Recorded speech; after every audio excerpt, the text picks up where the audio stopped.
আমাদের জীবনের চলার পথে ভগবানকে আমরা প্রত্যেকটি পদে পদে স্মরণ করি, তাই না? কারোর কিছু ভালো হোক বা কারোর কিছু মন্দ হোক, ঈশ্বরকে আমরা ডেকেই থাকি। কিন্তু ভক্তি ভরে, বিশ্বাস ভরে কজন স্মরণ করে? ধরুন, আমরা ঈশ্বরকে স্মরণ করছি, অথচ সেই কাজটা আমাদের সফল হচ্ছে না, অনেকটাই সময় লাগছে, বা কোনো কারণে এই কাজটা বাধা পাচ্ছে, তাই হয়তো হচ্ছে না। আমরা তখন কি করি? ঈশ্বরের ওপর ভরসা, বিশ্বাস হারিয়ে ফেলি। আমরা এতটাই উদাস হয়ে পড়ি যে নিজের মন, শরীরকে এই জ্বালা যন্ত্রণার কঠিন পরিস্থিতির মধ্যে থেকে আর ফিরিয়ে আনা যেন সম্ভব হয়ে ওঠে না। আজ এমনই একটি শিক্ষণীয় গল্প আপনাদের শোনাতে চলেছি। একজন নববিবাহিত ভদ্রলোক তার দীপ্তমতী স্ত্রীকে নিয়ে বাড়ি ফিরছিল। তারা নৌকা করে নদী পার হয়ে ফিরছিল। এমন সময় একটা ভয়ঙ্কর ঝড়ে তারা আটকে পড়ে। ভদ্রলোক একজন যোদ্ধা ছিলেন। তার মনোভাবটা ছিল নির্ভীক, কিন্তু তার স্ত্রী খুবই ভয় পেয়ে গেল সেই সময়, এবং ভীষণ হতাশা বোধ করল। এই দুর্দম ঢেউয়ের দ্বারা তাদের এই ছোট্ট নৌকাটি ঘুরতে লাগলো, এবং এই ভয়ানক ঝড়ের রূপ তার স্ত্রীকে খুবই ভয় পাইয়ে দিল। তার মনে হতে লাগলো যে কোনো মুহূর্তে নৌকাটা উল্টে যাবে এবং তারাও জলে ডুবে যাবে, তারা আর বাঁচবে না। কিন্তু লোকটা চুপ করে বসেছিল, শান্ত এবং নির্বাক, যেন সবকিছুই স্বাভাবিক আছে। তার মধ্যে কোনো ভয়ের চিহ্নই নেই। ভদ্রলোকের স্ত্রী ভয় একেবারে কাতর হয়ে পড়েছিলেন। তার স্ত্রী কাঁপা কাঁপা গলায় তাকে জিজ্ঞাসা করলেন, তুমি এত শান্ত মনোভাব নিয়ে কেন বসে আছো? তোমার ভয় লাগছে না? এটা হয়তো আমাদের জীবনের শেষ মুহূর্ত হতে পারে, তোমার তাই মনে হচ্ছে না?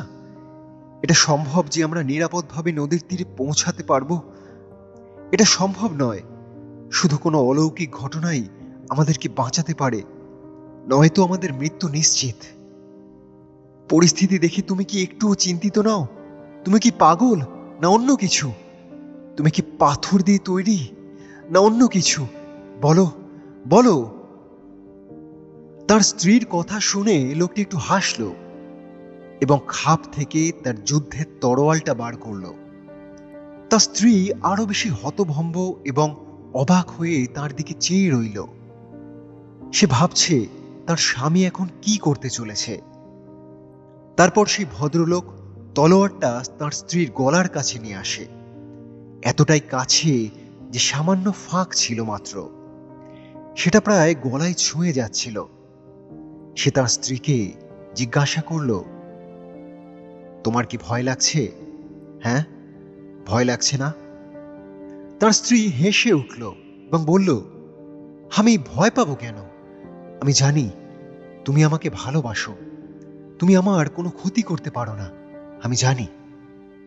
ভদ্রলোকটি তলোয়ারটা রেখে দিয়ে বলল, তোমার এই দুশ্চিন্তায় ভরা কথাগুলোর পরিপ্রেক্ষিতেই এটাই আমার উত্তর। হ্যাঁ, এটাই আমার উত্তর। আমি জানি ঈশ্বর আমাদের ভালোবাসেন। ঈশ্বর আমাদের কোনো ক্ষতি হতে দেবেন না। তিনি আমাদের কোনো ক্ষতি হতে দিতে পারেন না। তার হাত আমাদের মাথার উপরেই আছে সর্বদাই। এটাই তুমি মনে রেখো। তুমি মনে করছো আমি চুপচাপ বসে কেন ছিলাম? আমি কিন্তু ভরসা হারাইনি। আমি আমার ভগবানকে এক মনে স্মরণ করছিলাম। আমি জানি আমার ডাকে তিনি সাড়া দেবেন। ভদ্রলোকের স্ত্রীও তার কথাগুলো শুনে এক মনে ভগবানকে স্মরণ করতে লাগলেন। তার মনের মধ্যে যে ভয় ছিল তা ধীরে ধীরে কেটে গেল এবং ঝড়ও আস্তে আস্তে থেমে গেল।